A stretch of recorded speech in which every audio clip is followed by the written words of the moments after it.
होली के बाद भाई दूज का त्योहार चैत्र माह के कृष्ण पक्ष की द्वितीया तिथि को मनाया जाता है।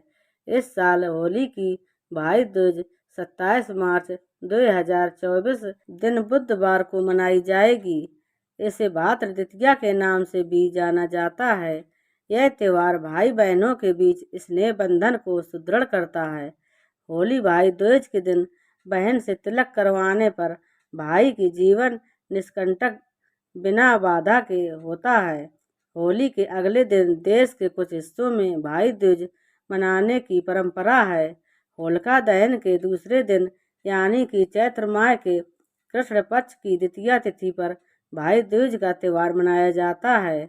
जानते हैं इस साल होली भाई दूज की कथा और महत्व। जिस तरह से दिवाली के बाद भाई दूज मनाकर भाई की लंबी उम्र के लिए कामना की जाती है और उस नरक की आत्माओं से मुक्त दिलाने के लिए उसका तिलक किया जाता है, उसी प्रकार होली के बाद भाई का तिलक करके होली की भाई दूज मनाई जाती है, जिससे उसे सभी प्रकार के संकटों से बचाया जा सके। शास्त्रों के अनुसार होली के अगले दिन भाई को तिलक करने से उसे सभी प्रकार के संकटों से मुक्ति मिलती है। पौराणिक कथा के अनुसार एक नगर में एक बुढ़िया रहा करती थी।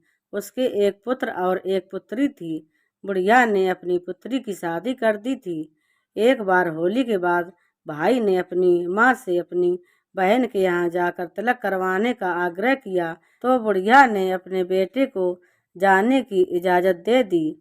बुढ़िया का बेटा एक जंगल से गया जहाँ उसे एक नदी मिली।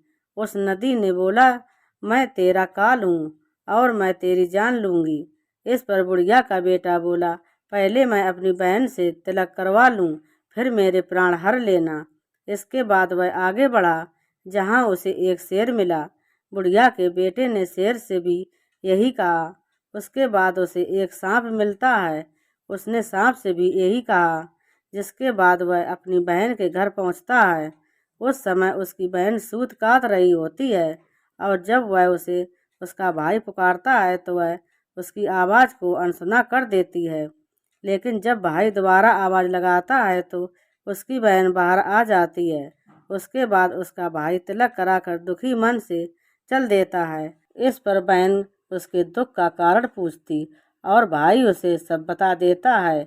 इस पर बहन कहती है कि रुको भाई, मैं पानी पीकर आती हूँ, और वह एक तालाब के पास जाती है जहाँ उसे एक बुढ़िया मिलती है और वह उस बुढ़िया से अपनी इस समस्या का समाधान पूछती है। इस पर बुढ़िया कहती है, यह तेरे ही पिछले जन्मों का कर्म है जो तेरे भाई को भुगतना पड़ रहा है। अगर तू अपने भाई को बचाना चाहती है तो उसकी शादी होने तक वह हर विपदा को टाल दे तो तेरा भाई बच सकता है। इसके बाद वह अपने भाई के पास जाती है और कहती है कि मैं तुझे घर छोड़ने के लिए चलूँगी, और वह शेर के लिए मांस, सांप के लिए दूध और नदी के लिए ओढ़नी लाती है। इसके बाद दोनों आगे बढ़ते हैं। रास्ते में उन्हें पहले शेर मिलता है। उसकी बहन शेर के आगे मांस डाल देती है।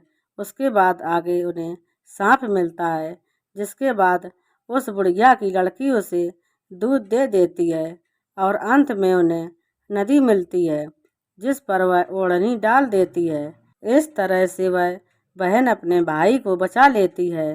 तो दोस्तों, अगर आपको हमारी कहानी पसंद आई हो तो प्लीज़ हमारे वीडियो को लाइक करें और चैनल को सब्सक्राइब करें। धन्यवाद।